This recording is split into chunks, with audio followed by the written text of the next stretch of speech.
কাল রবিবার আমার ভাইয়ের ছিল জন্মদিন, আর এবছরের জন্মদিনটা খুব স্পেশাল। ছোট্টবেলা থেকেই আমার ভাই মানে আমার পিসির ছেলে আমাদের পরিবারের মেইন অ্যাট্রাকশন ছিল, কারণ ও হলো একটু স্পেশাল। ভাই আমার কানে শুনতে পারে না, কথা বলতে পারে না, তাছাড়া বাকি সমস্ত কিছু কিন্তু অন্যান্য লোকের থেকে অনেক বেশি এগিয়ে ওর, সেটা বুদ্ধির দিক দিয়ে হোক বা ফিজিক্যাল অ্যাক্টিভিটিজের দিক দিয়ে হোক। কিন্তু ঠিক 1 বছর আগে আমার ভাইয়ের একটা বিশাল বড় অ্যাক্সিডেন্ট হয়, যেখানে ও নতুন করে আবার জীবনটা ফিরে পায়। ও নতুন করে হাঁটা শেখে। তোমাদের সবার আশীর্বাদ আর ভালোবাসায় ও আবার দাঁড়াতে শেখে ভালো করে। আর সেই ভাইয়ের জন্মদিন, মাঝে যখন আমার ভাই সুস্থ হচ্ছিল তখন আবার আমার পিসুরও অ্যাক্সিডেন্ট হয়। মানে এত বড় দুটো ঝড় আমার ছোট পিসির ওপর দিয়ে যায় একই বছরে। কিন্তু আমার পিসি সমস্ত কিছু কাটিয়ে দিয়ে হাসি মুখে কালকে জন্মদিনটা সেলিব্রেট করছে। তাই কালকের জন্মদিনটা অন্যান্য জন্মদিনের থেকে অনেক অনেক বেশি স্পেশাল ছিল। আমরা দুপুর দেখেই চলে গেছিলাম কোন্নগরে। এসেছিল আমার সেজো পিসি, আমার দাদা বৌদি আর তাদের ছেলে কিয়ান। রেনা আবার কিয়ানকে খুব ডেলিকেটলি হ্যান্ডেল করে, কারণ ও বলে কিয়ান হচ্ছে ওর লিটল ব্রাদার।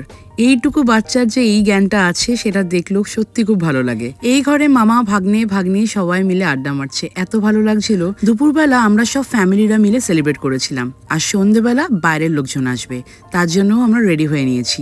আমার এই ছোট্ট ভাইটা আমার থেকে হাইটে বিশাল লম্বা, অলমোস্ট 6 ফুট 2.5 ইঞ্চি। ভাবা যায়, ওকে দেখে কেউ বুঝতে পারে না যে ও একটু স্পেশালি এবেলড। সত্যি ও আমাদের পরিবারের অ্যাপল অফ দ্য আই। তাই আমাদের লাইফে যতই ব্যস্ততা থাকুক না কেন, ও কিন্তু আমাদের ব্যাক অফ দ্য মাইন্ডে সব সময় থাকে। ভাইয়ের জন্মদিনে আমরা সবাই মিলে আমার মেজো পিসি আর তার মেয়ে রাইমা মানে আমাদের ছোট বোনকে খুব মিস করেছি। ও হয়তো সশরীরে এখানে প্রেজেন্ট থাকতে পারেনি, কিন্তু ওর মন প্রাণ সব এখানেই পড়েছিল। সন্ধ্যেবেলা গেস্টরা আসার পরে আমরা আবার কাটলাম 2টো কেক। আমাদের যতই বয়স হয়ে যাক না কেন, জন্মদিনটা যদি স্পেশাল করে সেলিব্রেট না করি তাহলে সবারই মন খারাপ লাগে। কেক কাটবো, লোকজন হাততালি মারবে, এটাই তো খুব ভালো লাগে এটা দেখে যে ভাইয়ের জন্মদিনে কত লোক এসেছিল।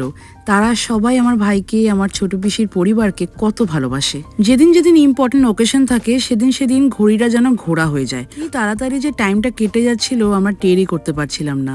তাই যতটুকু সময় পাচ্ছিলাম ততটুকু সময় ভালো করে উপভোগ করে নিচ্ছিলাম। রাতে ডিনারের জন্য আমার ছোট পিসি পার্সেলের ব্যবস্থা করেছিল, কারণ আমাদের ওখানে বসে খাওয়ার আর টাইম হবে না, এটা ছোট পিসি আগেই বুঝতে পেরেছে। ফাইনালি আমাদের বাড়ি যাওয়ার সময়ও চলে এসেছে। সবাইকে টাটা করে আমরা বেরিয়ে পড়লাম বাড়ির উদ্দেশ্যে। খুব ভালো লাগলো ভাইয়ের জন্মদিনটা সেলিব্রেট করতে পেরে একসাথে। ফেরার সময় বালি ব্রিজে যখন উঠলাম তখন দক্ষিণেশ্বর মন্দিরটা দেখা যাচ্ছে, আর চাঁদটাকে ঠিক দেখতে এরকম লাগছিল। কি সুন্দর না?